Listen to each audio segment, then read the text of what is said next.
हम क्यों Korean products को यूज करें? आजकल बहुत ज्यादा ट्रेंड है। हमारा जेनेटिक अलाइनमेंट ही नहीं है स्किन का कोरियन प्रोडक्ट के लिए। भाई हम इंडियन है, हम कोरियन क्यों लगाएंगे स्किन के? Their skin is very dry. Their skin need deep hydration, deep moisturizer. All of that वो उनके स्किन टाइप को चाहिए। हमारा स्किन टाइप जिससे एनवायरनमेंट में हम रहते हैं, हमको उसका बिल्कुल जरूरत है। ऐसे कुछ खाने की चीजें हैं जो सच में हमारे स्किन और हेयर में इतनी ज्यादा हेल्प करती हैं कि एजिंग या तो स्टॉप कर दे या रिवर्स कर दे। एंटीऑक्सीडेंट रिच फूड खाइए। क्या क्या ऑप्शंस हैं आपके पास? सारे बेरीज हैं, सारे berries, blueberries, strawberries, everything, raspberries, gooseberries, सब। पपाया भी, ओके, वेरी नाइस। आप avocado, oranges, all the protein rich diet incorporate करिए। नट्स में almonds and all everything incorporate करिए, सीड्स इनकॉर्पोरेट करिए। राइट। तो एंटी एजिंग के लिए कुछ ऐसी चीजें हैं जो हमारे किचन से ही हम अपने फेस पर या बालों पर इस्तेमाल कर सकते हैं? बहुत ज्यादा मैजिकल उम्मीद ना करके, जैसे आपका मुल्तानी मिट्टी हो गया, ठीक है, थोड़ा बहुत लगा लिया, आपका डेफिनेटली वो एब्जॉर्ब करता है ऑयल स्किन का। Aloe vera gel you can apply, aloe vera gel लगा सकते हैं क्योंकि वो एक हाइड्रेशन का कंपोनेंट है, और आप लेकर उसको रॉ लगा रहे हैं तो it is not going to do any harm, क्योंकि वो एक सूदिंग कंपोनेंट है, हाइड्रेटिंग है। क्या साइंस दिखते हैं हमारे स्किन में और हेयर में कि हमें समझ जाना चाहिए कि हाँ अब हमें एंटी एजिंग रिजीम फॉलो करने की जरूरत है? तो आपका फाइन लाइंस, रिंकल्स, सैगिंग, सब हॉर्मोन्स की वजह से बहुत ज्यादा दिखने लगते हैं। नेचुरल एजिंग तो आ रहा है, डीएनए डैमेज सबका हो रहा है, करेक्ट, मेल और फीमेल। अब वो नेचुरल एजिंग प्रोसेस जैसे ही हिट करता है, आपकी स्किन के पास कभी प्रोटेक्टिव मैकेनिज्म था ही नहीं, किया ही नहीं। सनस्क्रीन की हमको हैबिट है ही नहीं, मॉइस्चराइजर की हमको आदत नहीं है। तो एक एंटी एजिंग के लिए स्किन केयर और हेयर केयर रूटीन क्या होगी फिर? फेस वॉश रखूंगी, वो थोड़ा सा ग्लाइकोलिक सैलिसिलिक एसिड बेस हो, जो फोम करे, जो ऑयल निकाले अच्छे से। ओके, और मॉइस्चराइजर उनके लिए? मॉइस्चराइजर इज जेल बेस्ड और वाटर बेस्ड। जेल बेस्ड और वाटर बेस्ड, क्योंकि हेयर में भी बाल सफेद होने लगते हैं, हेयर फॉल ज्यादा होने लगता है, या बालों का टेक्सचर भी चेंज होने लगता है। तो उसके लिए फिर अगर हम चाहते हैं कि एक एंटी एजिंग रिजीम फॉलो करें तो बालों के लिए क्या होगा? तो अगर आप ऑयली स्कैल्प के लिए देख रहे हैं तो आप प्यूरिफाइंग शैम्पू देखिए। ठीक है, प्यूरिफाइंग शैम्पू। अगर आप कोई स्कैल्प ड्राई है तो आप देखिए नरिशिंग शैम्पू। ठीक है। कंडीशनर की बात करूं तो दोनों के लिए ऑलमोस्ट सेम, क्योंकि हम एंड्स में कंडीशनर।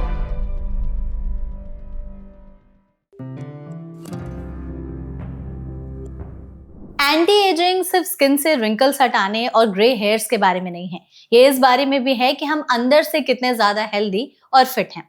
हम सब जानते हैं कि एक एज क्रॉस करने के बाद हम सभी के चेहरे पर झुर्रियां पड़ने लगती हैं, बाल सफेद होने लगते हैं, जिसके लिए लोग तमाम तरह के एंटी एजिंग ट्रीटमेंट्स भी अपनाने लगते हैं कि चेहरे पर क्या लगाएं, बालों में से क्या प्रोडक्ट्स लगाएं जिससे जो उनके बाल हैं वो सफेद ना हो, ज्यादा गिरे ना, चेहरे पर झुर्रियां ना आए। तो ऐसे में एंटी एजिंग का जो साइंस है, इसके पीछे एग्जैक्ट फॉर्मूला क्या है, और क्या सच में हम एजिंग को रिवर्स कर सकते हैं या स्टॉप कर सकते हैं ताकि हमारे स्किन धीरे धीरे एज हो?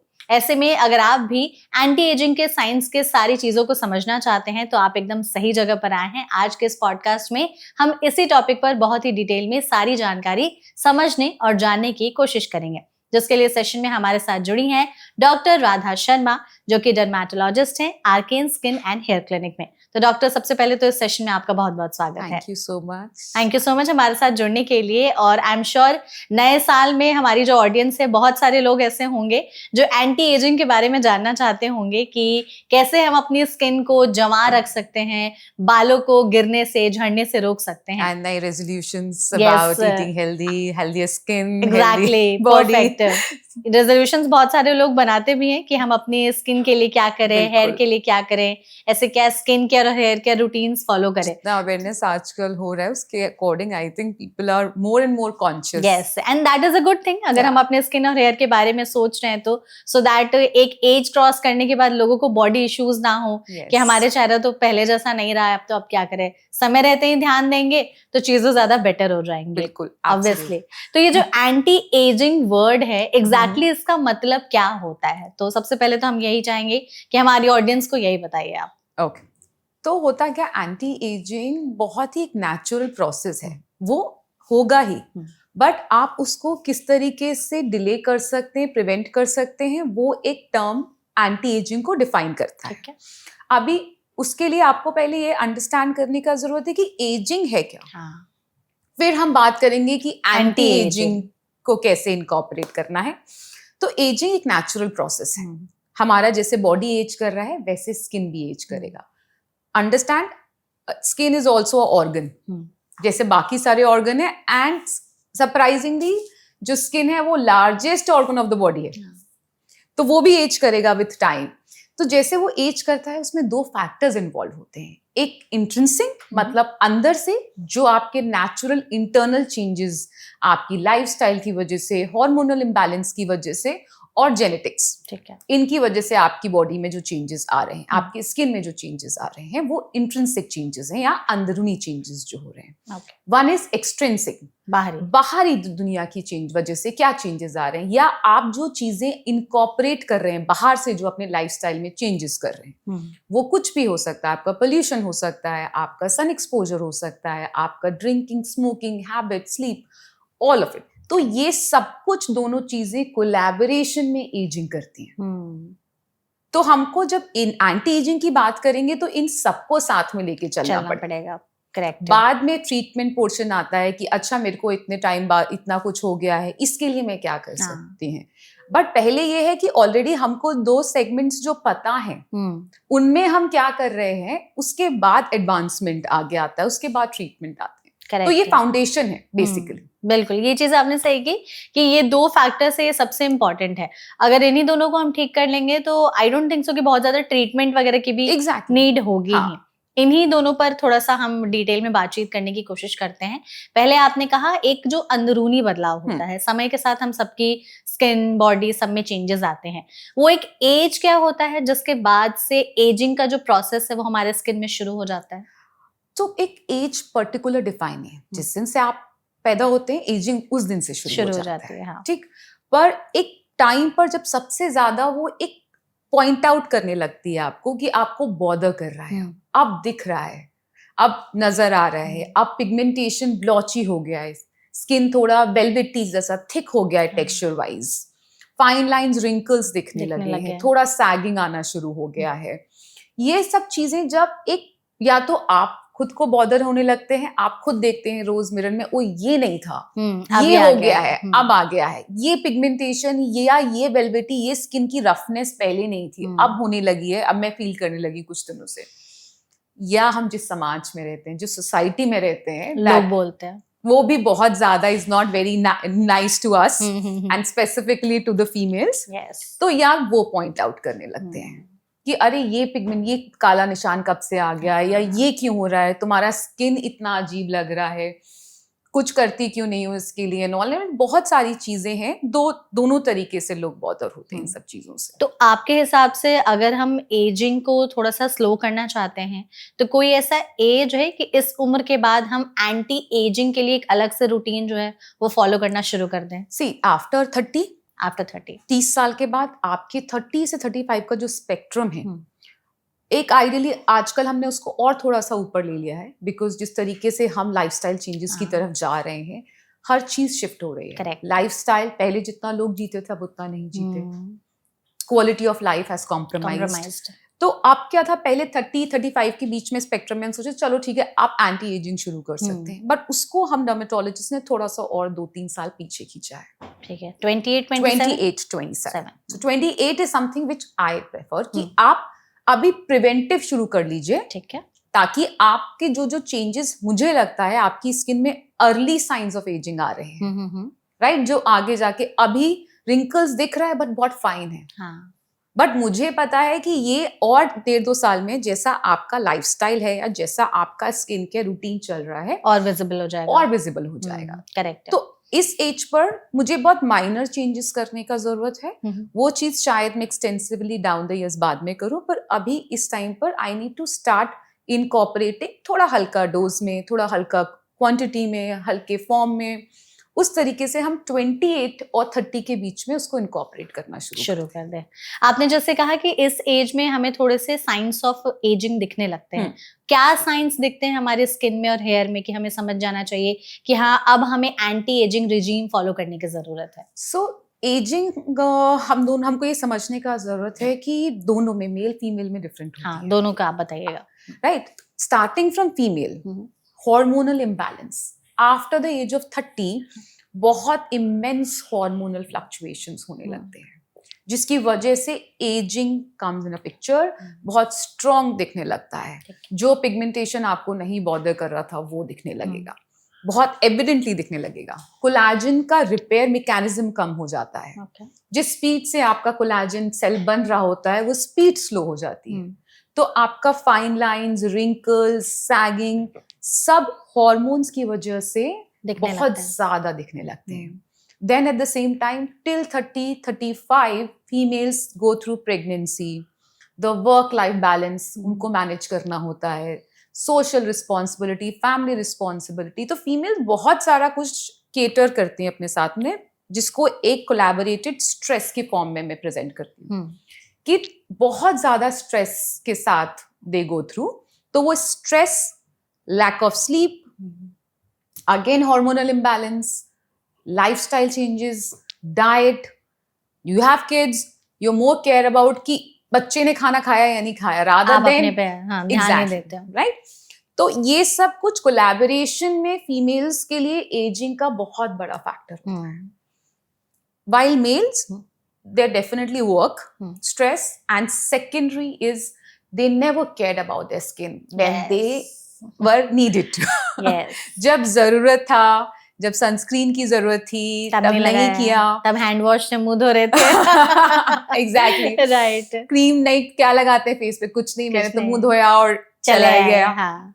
तो उस टाइम पर कुछ ना करना वो बाद में ज्यादा वो बाद में भारी पड़ता है, क्योंकि एकदम से आपका स्किन 30 के बाद एजिंग, नेचुरल एजिंग तो आ रहा है, डीएनए डैमेज सबका हो रहा है, करेक्ट, मेल और फीमेल। अब वो नेचुरल एजिंग प्रोसेस जैसे ही हिट करता है, आपकी स्किन के पास कभी प्रोटेक्टिव मैकेनिज्म था ही नहीं, किया ही नहीं आपने, किया ही नहीं। सनस्क्रीन की हमको हैबिट है ही नहीं, मॉइस्चराइजर की हमको आदत नहीं है, जो basic day to day repair चाहिए होता है स्किन को, कि छोटा छोटा छोटा छोटा बचा लो और रिपेयर कर लो, ये दोनों सेगमेंट्स कभी थे ही नहीं।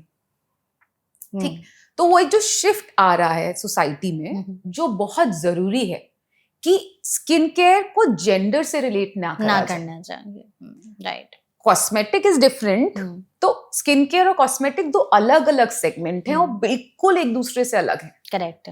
Skin care is for both. आप 10 प्रोडक्ट मत लगाइए।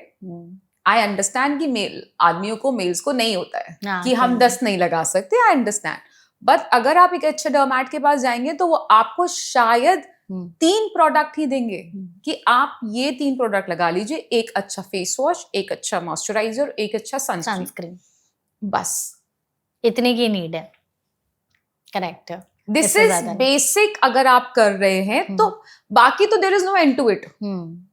हमारा सोशल मीडिया भरा पड़ा है इन सब चीजों से। राइट। हर रोज नया प्रोडक्ट मार्केट में आ रहा है, आप कभी नहीं उस लेवल पे कम्पीट कर सकते, और आपका स्किन को जाना भी नहीं चाहिए उतने प्रोडक्ट के थ्रू। पर ये बेसिक आई थिंक दोनों को जरूरत है। ओके, तो जैसे आपने कहा कि जो एजिंग का प्रोसेस है वो ऑलमोस्ट 27-28 से शुरू हो जाता है, जिसके हमें साइंस देखने स्टार्ट हो जाते हैं। तो अगर हमें अपने स्किन में या हेयर में समझ में आ रहा है कि हाँ चलो अब हमारी स्किन को अब नीड है एक रिजीम फॉलो करने की, तो जो हम पहले फॉलो करते थे रिजीम, उसमें क्या बदलाव लाने की जरूरत उसी वक्त से हो जाती है? तो क्या प्रोडक्ट ऐड करना चाहिए और क्या हटा देना चाहिए? तो एक एंटी एजिंग के लिए स्किन केयर और हेयर केयर रूटीन क्या होगी फिर? रूटीन आपके एजिंग से ज्यादा आपके स्किन टाइप पर डिपेंड करता है। ठीक है। अगर मुझे एंटी एजिंग रूटीन भी अपनी स्किन केयर में डालना है तो भी मुझे देखना पड़ेगा मेरा स्किन टाइप क्या है। कितने तरह के होते हैं टाइप? स्किन टाइप मोस्टली आपका 3 है मेजर, उसके अलावा सेंसिटिव स्किन टाइप नहीं है। अच्छा, ओके। मैं हमेशा हर किसी को, all my patient I tell, skin type नहीं है, स्किन टाइप सिर्फ 3 है, ड्राई, कॉम्बिनेशन, ऑयली। ओके। अब ड्राई स्किन भी सेंसिटिव हो सकता है, ऑयली स्किन भी सेंसिटिव हो सकता है, कॉम्बिनेशनल स्किन भी सेंसिटिव होता है, तो आप उसको टाइप में कैरेक्टराइज नहीं करिए। ठीक है, डन। राइट, तो ये 3 स्किन टाइप होते हैं। अब क्या, जब मैं ऑयली स्किन से डील कर रही हूँ, मेरे प्रोडक्ट सेम होंगे? नहीं। ये एक बहुत बहुत बेसिक चीज है जो समझने की जरूरत है। जब ड्राई स्किन का एंटी एजिंग रूटीन में सेट कर रही हूँ तो मैं कोशिश करूंगी मैं एक बहुत जेंटल सा फेस वॉश रखूं, क्योंकि उनके पास ऑयल डिपॉजिट नहीं हो रहा है, हाँ, उनका ऑयल ग्लैंड इतना एक्टिव नहीं है, नहीं। तो वो नॉर्मल हल्के से फेस वॉश से भी वॉश करेंगे तो दे आर आउट विद ठीक देयर है। प्रोडक्ट एंड जो भी उन्होंने लगाया रात Okay. भर में थोड़ा बहुत, और सुबह जो प्रोडक्ट लगा उसके लिए उन्होंने शाम को फेस वॉश किया। एक मॉइस्चराइजर, अब यहाँ मॉइस्चराइजर ड्राई स्किन है, मैं थोड़ा थिक मॉइस्चराइजर पिक करूंगी। ये ऑयली स्किन के लिए ड्राई स्किन, ओके, इसीलिए ऑयली स्किन के gentle- लिए सिर्फ जेंटल। ऑयली स्किन के लिए मैं फेस वॉश रखूंगी, वो थोड़ा सा ग्लाइकोलिक सैलिसिलिक एसिड बेस हो, जो फोम करे, ठीक है, जो ऑयल निकाले अच्छे से। ओके। और मॉइस्चराइजर उनके लिए मॉइस्चराइजर इज जेल बेस्ड और वाटर बेस्ड। जेल बेस्ड और water based. Dry skin sunscreen again water based, gel based. ठीक है, जितना भी आपको लिक्विड वाटरी टच, आजकल इतने प्रोडक्ट की कैटेगराइजेशन है स्पेशली सनस्क्रीन एंड मॉइस्चराइजर्स में कि this is cream based, this is gel based, this is liquid based, this is water based. ये सब कुछ इसलिए है क्योंकि हर स्किन को मॉइस्चराइजर और सनस्क्रीन चाहिए, नीड है उसके। बट किस स्किन के लिए कौन सा टाइप, किस स्किन टाइप के लिए कौन सा मॉइस्चराइजर और कौन सा सनस्क्रीन जाना चाहिए, सारा कैलकुलेशन इसी में। ठीक है, तो एक बार फिर से हम रिपीट कर लेते हैं फॉर ऑडियंस कि उनको क्लैरिटी मिल जाए। ऑयली स्किन है, अगर वो एक एंटी एजिंग का रिजीम फॉलो कर रहे हैं तो उनको फेस वॉश चाहिए normal mild face wash, gentle cleanser. उनको मॉइस्चराइजर, थिक मॉइस्चराइजर लीजिए, जो हल्का सा कंसिस्टेंसी में थिक हो, आप लगाएं तो आपको थोड़ा सा मॉइस्चराइजिंग स्किन में फील हो। क्या बेस होना चाहिए उसका? Cream base. Cream base. And sunscreen again cream base. अगर आपको बहुत ज्यादा लग रहा है कि मुझे बहुत चिप हो रहा है तो आप क्वांटिटी कम कर लीजिए, ठीक है, बट टेक्सचर चेंज मत करिए। ओके, परफेक्ट है। हमने ऑयली स्किन की बात की। Now this is dry, this is gentle. अच्छा, ओके। एंड देन अभी ऑयली स्किन की जब बात करेंगे तो मुझे चाहिए फेस वॉश जो ग्लाइकोलिक सैलिसिलिक बेस हो, जो थोड़ा फोम करे, जिसको मैं रिंस ऑफ करूं, निकालना है मुझे सारा इतना ऑयल डिपॉजिट जो रहता है ऑयली स्किन में। Then your sunscreen and your moisturiser water base, light texture. ठीक है, क्यों? क्योंकि आपका स्किन ऑलरेडी अंदर से ऑयल बना रहा है। हाँ। तो मुझे जो बाहर से ऑयल देना है वो कम से कम टेक्सचर का देना है, कम से कम जो मुझे चिपचिपा स्टिकी फील करे, जिससे मेरे पोर्स ब्लॉक ना हो, ओके, और मुझे एक्ने ना हो। ठीक है, परफेक्ट। एंड कॉम्बिनेशन स्किन के कॉम्बिनेशन स्किन में प्रोडक्ट हम जनरली एक्ने प्रोन स्किन या ऑयली स्किन वाले ही रखते हैं। अच्छा, सेम ही रहता सेम है। स्टेटिंग एक जगह ये चेंज होता है कि अगर आपको लग रहा है कोई एरियाज मेरे ड्राई हो रहे हैं इस प्रोडक्ट से, तो आप क्वांटिटी बढ़ा लो उतने एरिया पे। अच्छा, ओके। क्योंकि ऑयली कॉम्बिनेशन स्किन में क्या होता है, आपका टी जोन ऑयली होता है, ये सारी चीजें ड्राई लगता है पेशेंट को। तो आप थोड़ा सा इस एरिया पर just put bit of a more moisturiser, थोड़ा और प्रोडक्ट बढ़ा लो, बस। या आप ये कर सकते हो, आपका एक प्रोडक्ट आप क्रीम बेस रखो और एक जेल बेस रखो। तो आप अपना मॉइस्चराइजर क्रीम बेस रख लो, आप अपना फिर सनस्क्रीन जेल बेस रखो, ठीक है, बैलेंस करने के लिए। ओके, इसमें जैसे जितने आपने हमें प्रोडक्ट्स वगैरह बताए, तो यही 3 चीजें ही मोस्टली एंटी एजिंग में ये वो है कि आपको प्रिवेंट करने के लिए टिल 25-30 आप ये कर लो। अगर मेरे को अब स्पेसिफिक एंटी एजिंग की बात करूं तो अब मेरे को रेटिनॉल ऐड करना पड़ेगा। रेटिनॉल, ओके, तीनों के लिए, ठीक है, बट जरूरी नहीं है सूट करे। अच्छा, ये कैसे हम समझे कि रेटिनॉल सूट कर रहा है कि नहीं? जब रेटिनॉल स्टार्ट करें, फर्स्ट चीज पहली बहुत इंपॉर्टेंट है, आप समझिए एज फैक्टर, 28 से पहले मत शुरू करिए। ठीक है। पीपल डू गेट एक्साइटेड, नहीं देख करके सोशल मीडिया पे, हाँ, इतना सा लाइन रिंकल आ रहा है, नहीं, let your skin reach to a time कि अब ये टाइम है, क्योंकि आप सिर्फ एक रेटिनॉल यहाँ नहीं लगाएंगे, राइट। सेकेंड चीज है परसेंटेज। ओके, मैं किस परसेंटेज से शुरू करूं, मैं किस फ्रीक्वेंसी पर उसको लगा रही हूं। तो जब हम रेटिनॉल शुरू करते हैं पेशेंट को, चाहे कोई भी स्किन टाइप हो, specially acne and oily prone skin जो होती है, उनके साथ I am very very careful, ठीक है, कि स्टार्ट करने से पहले।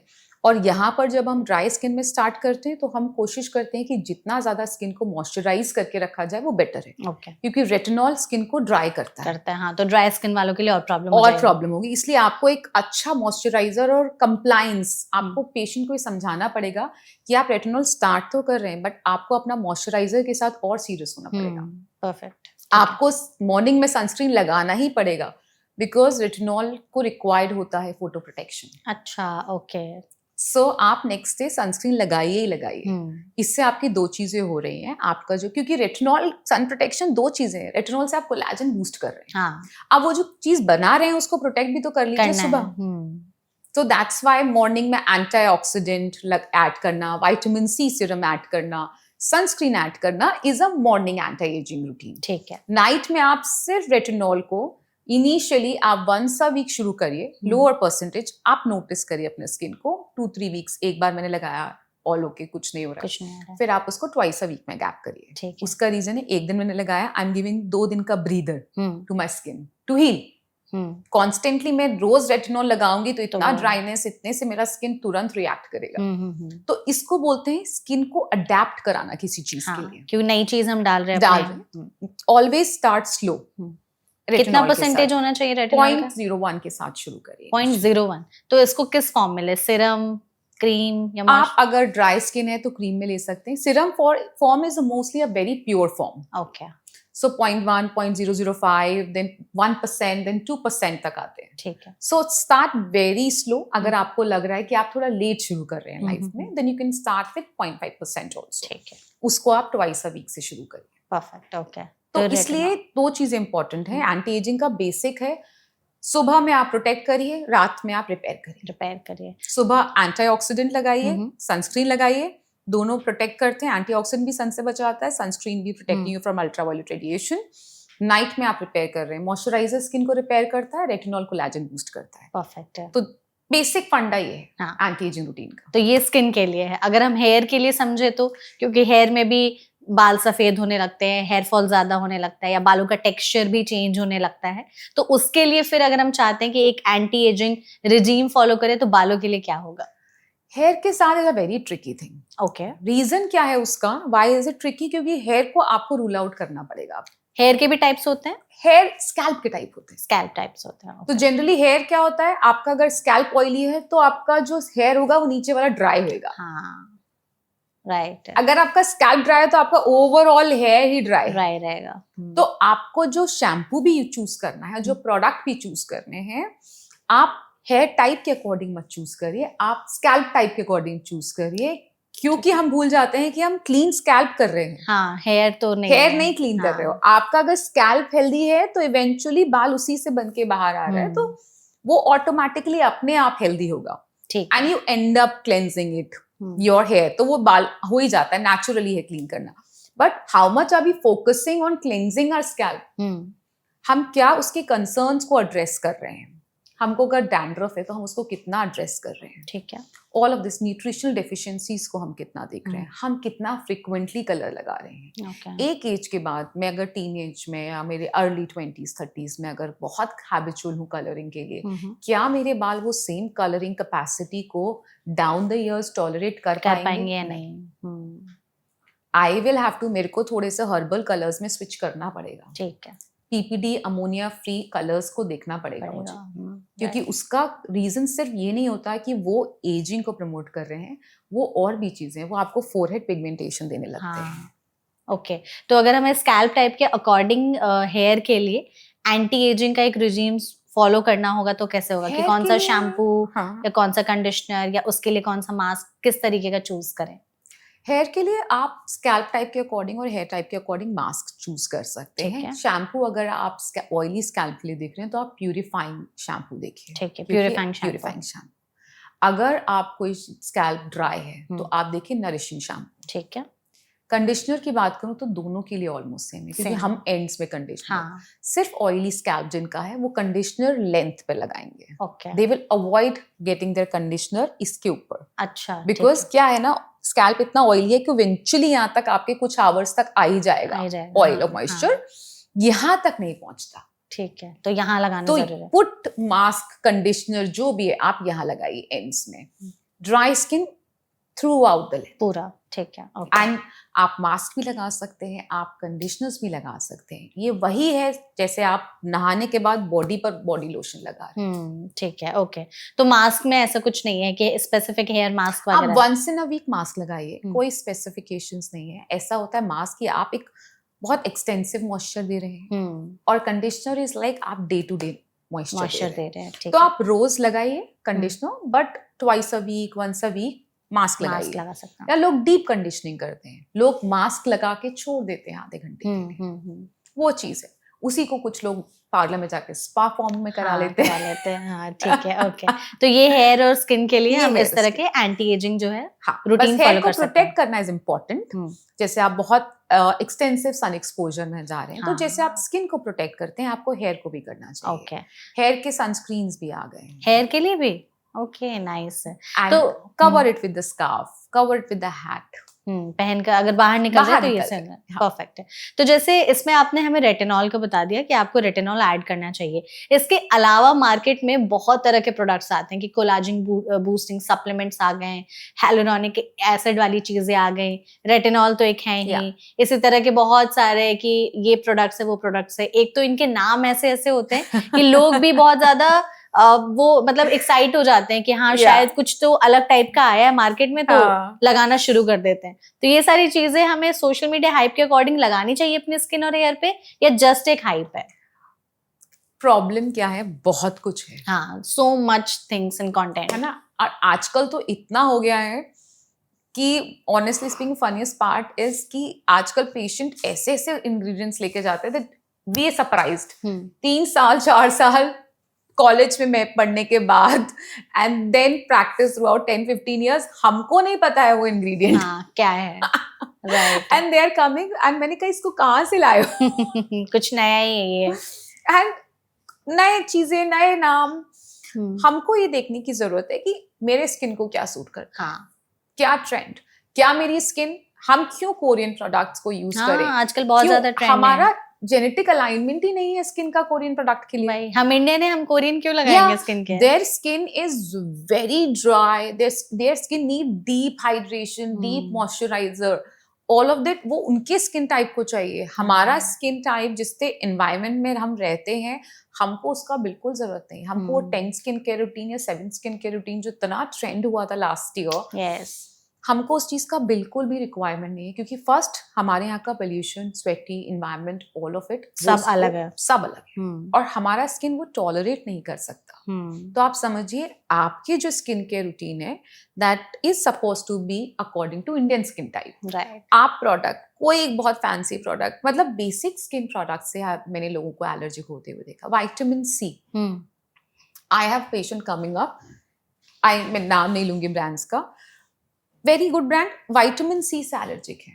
Okay. And full redness face पर। ओहो। ठीक। तो आपको कुछ चीजों के साथ आपके स्किन को पहले अंडरस्टैंड करना पड़ेगा।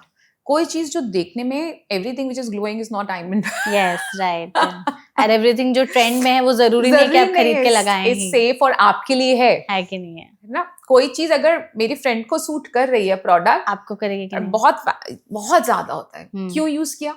दोस्त, मेरी फ्रेंड ने यूज किया, तो शी सेड उसको बड़े अच्छे रिजल्ट आए थे। हम लाइक अगर वो बच गई है या उसको सूट कर गया है बाय चांस, तो जरूरी नहीं है आपको भी सूट करेगा। राइट।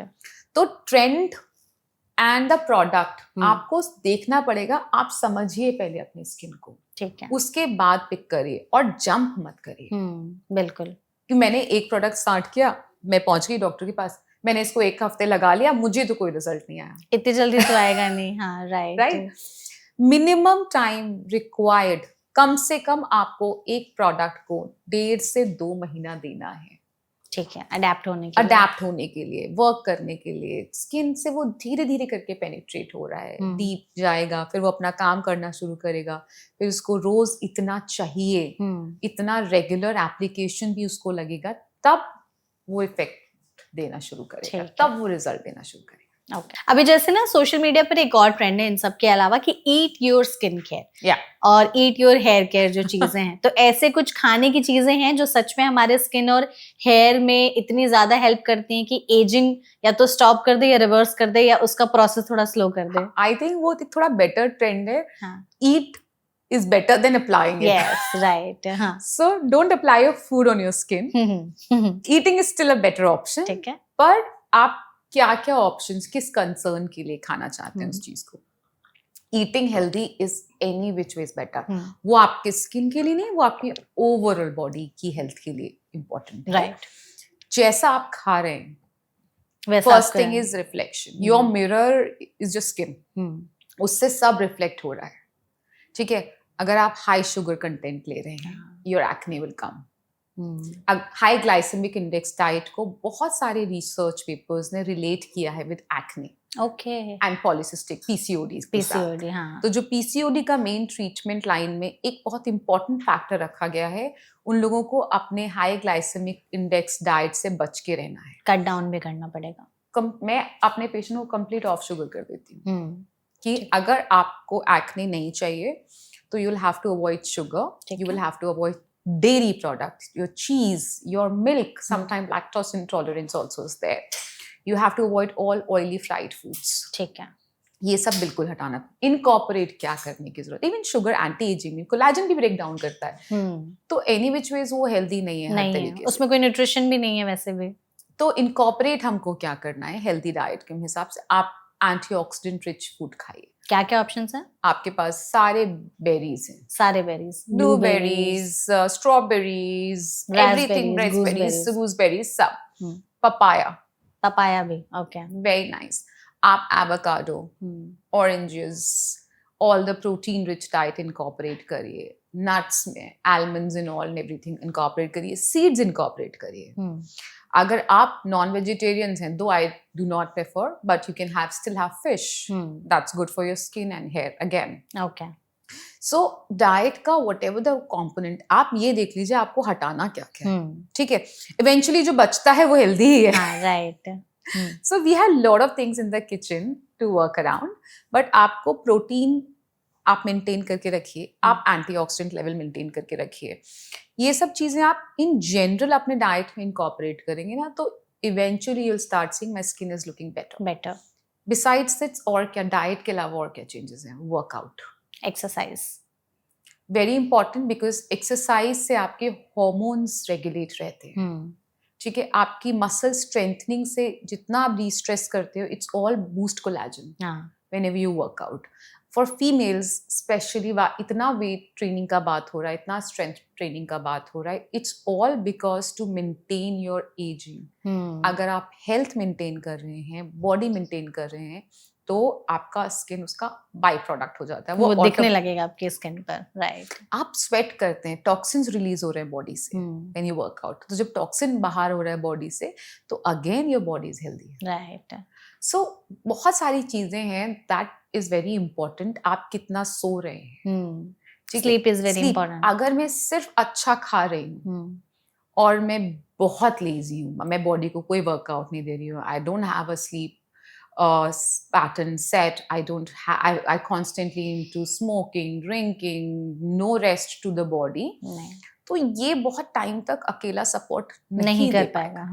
तो हमको सारा कुछ अलोंगसाइड द ट्रीटमेंट, अगर मुझे लग रहा है आप एक पॉइंट के बाद आके, क्योंकि जितने भी कॉस्मेटिक ट्रीटमेंट्स भी होते हैं आजकल मार्केट में, जरूरी नहीं है वो ट्रीटमेंट्स आपके एनहांसमेंट के लिए। आपने जैसे बताया हमें कि ये सारी चीज़ें हम अपने लाइफस्टाइल में ऐड करनी पड़ेंगी, या साथ में आपने ये भी कहा कि किचन में ही बहुत सारी हमारी ऐसी चीज़ें होती है जो एंटी एजिंग में हेल्प करती हैं।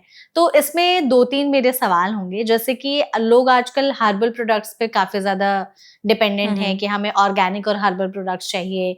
किचन के भी बहुत सारे ऐसी चीज़ें हैं जो हमारे दादी नानी के टाइम से ही हम लगाते हुए आए हैं। तो एंटी एजिंग के लिए कुछ ऐसी चीज़ें हैं जो हमारे किचन से ही हम अपने फेस पर या बालों पर इस्तेमाल कर सकते हैं? बहुत ज्यादा मैजिकल उम्मीद ना करके बेसिक मेंटेन करने की जरूरत है। जैसे आपका मुल्तानी मिट्टी हो गया, ठीक है, थोड़ा बहुत लगा लिया, आपका डेफिनेटली वो एब्जॉर्ब करता है ऑयल स्किन का, बट क्या वो आपके एक्ने को ट्रीट कर रहा है? नहीं, ठीक, राइट। सेम टाइम जैसे लोग नींबू लगा लेते हैं, शुड नॉट बी अप्लाई, बिल्कुल नहीं लगाना चाहिए, नहीं लगाना चाहिए। आपका जो नींबू है, lemon is a raw form of vitamin C. अब वो एस्कॉर्बिक एसिड है, आपको किस तरीके से वो रिएक्ट करेगा आपको नहीं पता, करेक्ट। तो किसी भी फॉर्मुलेशन में, किसी भी तरीके से पैक में बनाकर कुछ भी, लोग मुझे बोलते हैं मैंने ऐसे नींबू रब कर लिया था फेस पे, बिल्कुल नहीं करना है। आप अपने स्किन को सेंसिटिव कर रहे हैं। नींबू, टमाटर या फिर पपाया का लीफ भी, एलोवेरा जेल भी लोग ऐसे लगा लेते हैं। Aloe vera gel you can apply, aloe vera gel लगा सकते हैं, क्योंकि वो एक हाइड्रेशन का कंपोनेंट है, और आप लेकर उसको रॉ लगा रहे हैं तो it is not going to do any harm, क्योंकि वो एक सूदिंग कंपोनेंट है, हाइड्रेटिंग है। ठीक है। while नींबू इज ascorbic acid, वो रॉ फॉर्म वो रॉ फॉर्म में आपको जो सीरम फॉर्म में मिलता है उसको बहुत प्रोसेस करके स्टेबलाइज किया जाता है कि आपके स्किन को सूट करे, स्किन को सूट करे, while this is unstable form of vitamin C. ठीक है, ओके, परफेक्ट। तो ये सारी चीजें लगा सकते हैं, जैसे बेसन वगैरह के जो पैक लगा, बेसन का पैक लगाइए बट once a week और once in 10 days, क्योंकि वो स्क्रब है, उसमें दाने हैं, हाँ, राइट? तो अगर आप किसी भी चीज को रोज स्क्रब कर रहे हैं फेस पर तो वो ओवर एक्सफोलिएशन की वजह से ड्राई होके सेंसिटिव होगा आपका स्किन। ऐसे राइस वाटर को बहुत लोग इनकॉर्पोरेट करने लगे हैं, बहुत ज्यादा उम्मीद मत करिए, थोड़ा सा आपको प्लम्पीनेस, हाइड्रेशन जैसा फील होगा, टेम्परेरी इफेक्ट। अच्छा, ऐसा बहुत ज्यादा कोई परमानेंट इफेक्ट नहीं मिलेगा उससे, ओके। प्रोडक्ट्स हैं, आप लगाइए, but it's a very temporary effect. कुछ चीज जो सिर्फ 10 मिनट के लिए स्किन पर लग रही है, उससे आप क्या उम्मीद करते हैं? राइट। अच्छा, यहाँ पर ना जैसे सेलिब्रिटी से जब पूछा जाता है उनके स्किन केयर वगैरह रूटीन या एजिंग से रिलेटेड, तो वो एक चीज सबका कॉमन रहता है कि हम पानी बहुत पीते हैं, हमारा हाइड्रेशन लेवल बहुत अच्छा है। तो सिर्फ पानी पीने से क्या सच में एंटी एजिंग जो है वो या एजिंग का जो प्रोसेस है वो रिवर्स हो सकता है, या कोई स्पेशल टाइप का पानी पिए इंसान? कुछ नहीं है, पानी कुछ नॉर्मल पानी आप पीजिए, ठीक है, सिर्फ 2 से 2.5 लीटर। 2.5 लीटर के ऊपर का पानी you are only flushing out of the washroom. हाँ, राइट, ठीक है। योर वाटर आपका नेसेसरी रिक्वायरमेंट बॉडी का भी है, स्किन का नहीं है, बॉडी का भी है। तो आप सिर्फ एक रिक्वायरमेंट को फुलफिल कर रहे हैं।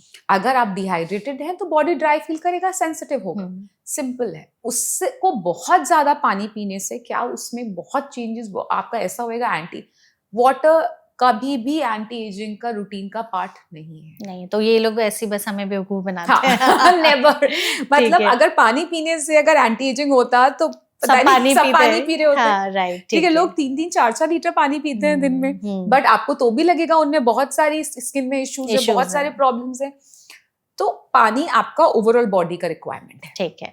आई थिंक इस सेशन में हमने ऑलमोस्ट सारी चीजों को कवर करते हुए बातचीत की है। हम चाहते हैं कि जाते जाते आप हमारी ऑडियंस को जमा रहने का एक अगर थंब रूल समझना हो या मूल मंत्र समझना हो कि हम लंबे टाइम तक अपने स्किन को कैसे ग्लोइंग, हेल्दी जमा रख सकते हैं और एजिंग से बचा करके रख सकते हैं, तो वो एक चीज क्या फॉलो करनी चाहिए सभी को, वो मेल हो या फीमेल हो, सो दैट उनके चेहरे पर वो बहुत ज्यादा या बालों में बहुत ज्यादा वो विजिबल ना हो? So one thing that I say, वैसे तो एक रूल मंत्र है, stay happy, perfect. Second is sunscreen and sunscreen. अगर आप कोई भी मतलब बाकी सब चीजें चल जाती है, but starting sunscreen at the right age is very important. ठीक है. So internally खुश रहिए, stay healthy, stay happy and just use sunscreen. Perfect. अगर यही करेंगे तो हम बहुत हद तक एजिंग को स्लो करके रिवर्स भी कर सकते हैं। बहुत अच्छा। It's an undeniable process. Yes. You can never deny aging. हाँ, you can only delay it. Right, perfect. ये चीज भी समझना जरूरी है। तो आई थिंक इस सेशन में आपने हमें बहुत सारी चीजें क्लियर कर दी और ऑडियंस को भी बहुत ही सही तरीके से उनकी पिक्चर क्लियर हो गई होगी कि स्किन टाइप, हेयर टाइप के अकॉर्डिंग उनको एंटी एजिंग के लिए क्या चीजें फॉलो करनी चाहिए, किस तरह के प्रोडक्ट्स वगैरह यूज करने चाहिए। थैंक यू सो मच, आप हमारे साथ इस सेशन में जुड़ी। I hope you enjoyed the session. I loved it. Pleasure was all mine. हम लोगों के लिए तो ये होता है कि जितना अवेयरनेस बढ़े उतना बेटर होता है। क्योंकि हमारा ना काम कम हो जाता है। आपके पास तमाम तरह की चीजें लेके पेशेंट्स आते ही होंगे। बिल्कुल। Thank you so much and thank you so much audience, आपने इस वीडियो को यहाँ तक देखा। अगर आपके मन में कोई और सवाल रह गए हो तो आप कमेंट सेक्शन के जरिए हमसे पूछ सकते हैं। हम पूरी कोशिश करेंगे उन सभी सवालों के जवाब डॉक्टर के जरिए देने के।